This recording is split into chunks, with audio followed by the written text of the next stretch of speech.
ચેતના અને તમારી ઘરે એવું સાહસ, એવી નિખાલસતા બધું તમારી અંદર આવે. એટલે એની જરૂર છે, તમારે વ્યક્ત કરવાની જરૂર છે. ખુલ્લું થવું બહુ અઘરું હોય છે. બહુ અઘરું.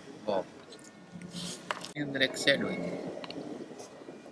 એટલે આકૃતિ તો વ્યક્ત, આપણી આકૃતિ છે એ વ્યક્ત છે, પણ આમ તમે જુઓ તો આપણી અંદર શબ્દ, સ્પર્શ, રૂપ, રસ, ગંધ આ બધા છે ને એ આમ આમ આમ વાઇબ્રેશન જ છે.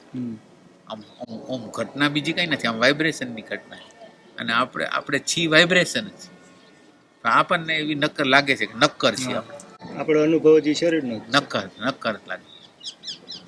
સીધી 108 આવજો.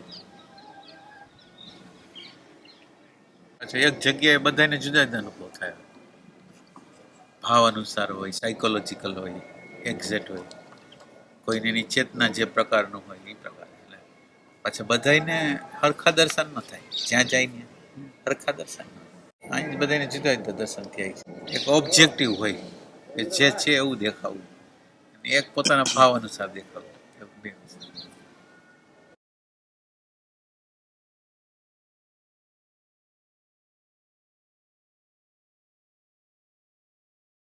પ્રોજેક્શન વગર બહુ અઘરું હોય છે.